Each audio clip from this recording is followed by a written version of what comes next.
जब आप घर में रहती हैं तो आप सोचेंगी ना कि जब मैं कुछ नहीं करती, मैं हाउसवाइफ हूँ, तो सबकी बीवी अपने शौहर के साथ जा रही है, मैं क्यों नहीं जाऊँगी। बिल्कुल बिल्कुल। तो मैं जब भी गई हूँ मैं लड़ झगड़ के गई हूँ कि क्यों नहीं जाऊँगी, सबकी बीवी हैं। तो उसके बहुत सारे एक्सक्यूज़ होते थे, ज़्यादातर जो है बातें बीसीसीआई के ऊपर थोप देते थे कि बीसीसीआई बीवियों को अलाउ नहीं कर रही है। अगर किसी तरह से मुझे पता चल जाता था कि हाँ उसकी बीवी गई है, तो मुझे ये बताता उसकी बीवी इस होटल में नहीं है, वो अपने पैसे खर्च करके दूसरे होटल में आके रह रही हैं, तो क्या कर सकते हैं। मैंने कहा तो मतलब आपसे पीछा छुड़ाना चाहते थे। हाँ, मतलब घर पे अब शादी जब हो गई है तो घर पे रहो, मैं बाहर रंगरलियां मनाऊंगा, कुछ भी करूंगा, तुमसे कोई मतलब नहीं। लेकिन बीवी वाली मतलब जो हक, जो राइट, उसने मुझे कभी नहीं दिया। हसीन, मुझे ये बताइए कि इस पूरे मामले में जहाँ शमी और आपकी जिंदगी तो है ही, लेकिन आपके साथ जुड़ा एक बच्चा, एक मासूम बच्चा जिसे इतनी सारी चीज़ों के बारे में नहीं पता, वो तो बिल्कुल मासूम है, नादान है, कितनी दिक्कत हो रही है? क्योंकि आपकी 2 बच्चियां हैं आपके एक्स हस्बैंड के साथ, और शमी की जो बेटी है वो भी आपकी, और शमी की जो बच्ची हैं वो आपके साथ रहती हैं, तो कितनी दिक्कत महसूस कर रहे हैं आप बच्चों को पालने के लिए? देखिए, फाइनेंशियली तो बहुत ज़्यादा ही प्रॉब्लम हो रही है कि जो पैसे मेरे थे सारे वो पैसे समी ने ले लिए शुरू में ही। और मैंने भी, यकीन, इंसान एक हस्बैंड वाइफ की जो रिलेशन है वो यकीन पे ही चलता है, तो मैंने उस पर यकीन किया। तो यकीन के थ्रू पे मैंने अपना सब कुछ उस पर निछावर कर दिया, अपना कैरियर, अपना पैसा, सब कुछ। अब जो है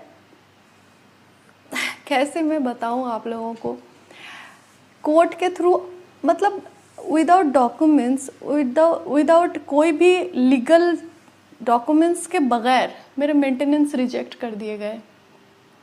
किसी चीज़ के लिए अगर कोर्ट आपको ऑर्डर करती है तो कोर्ट पुख्ता सबूत देखती है, बिना कोई सबूत देखे कोर्ट ने मेरा मेंटेनेंस रिजेक्ट कर दिया। इसका मतलब आप समझ ही रही हैं क्या हुआ है।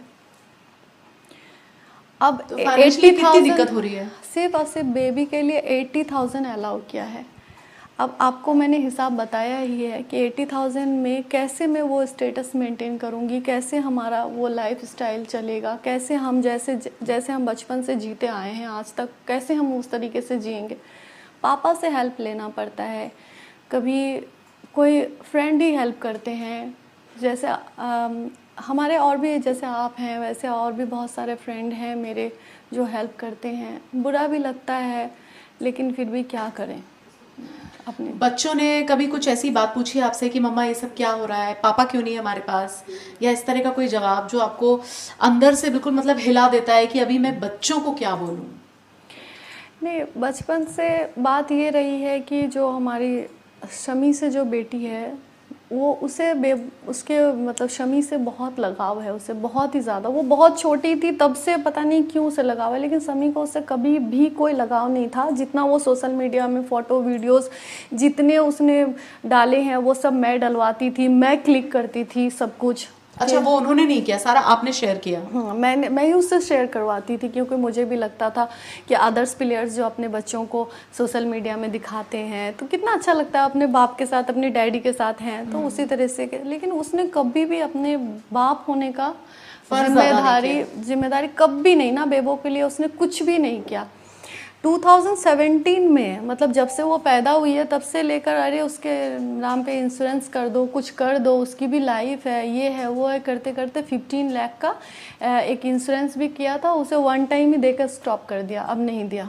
उसमें भी कितना मीडिया के थ्रू उसने मुझे बेइज्जत किया कि उसने पैसे ये कर दिए वो कर दिए। लेकिन जब इसने मीडिया के थ्रू मुझे विलन बना दिया, मुझ पर इल्ज़ाम लगा दिए कि इतने करोड़ प्रॉपर्टी इसके नाम में मैंने करी, 1.5 करोड़ की इसने शॉपिंग करी, मैंने ये करा, मैंने वो करा, और मैं बेचारा, मेरी पहली शादी, मेरे पहले बच्चे तक को वो नहीं जानता है ये सब। तब इसने मेरी लाइफ में एक बहुत बड़ी चैलेंज खड़ा कर दिया कि अब ये लड़ाई मैं हर हाल में लड़ के रहूँगी और दुनिया के सामने मैं ला के रहूँगी कि ये क्या इंसान है, इसे कौन कौन सपोर्ट कर रहा है, क्यों सपोर्ट कर रहा है। क्योंकि मैच चलते चलते ये गंदगी शमी अहमद ने करी, इस शमी अहमद ने गंदगी करी, तो इसके साथ साथ बीसीसीआई के कुछ मेंबर्स भी शामिल हैं, इसमें आदर्श क्रिकेटर भी शामिल है। तो इसकी अगर पोल खुलती है तो उन लोगों के साथ साथ सबकी पोल खुलती है। और हालांकि आप जानते ही हैं, हमारे समाज में कुछ पुरुष ऐसे हैं जो लड़कियों को सिर्फ और सिर्फ इस्तेमाल की चीज़ समझते हैं और इस्तेमाल करते भी हैं, और बहुत सारी लड़की मजबूर होकर इस्तेमाल होती भी हैं। तो उसी तरीके से इन लोगों ने मुझे भी दबाना चाहा, मुझे भी छुपाना चाहा, मुझे भी इस्तेमाल करके छोड़ना चाहा, लेकिन मैं भी इसका आखिरी देखना चाहूँगी। ये दुनिया में मुझे सपोर्ट करने के लिए कोई भी नहीं है। मैं अपनी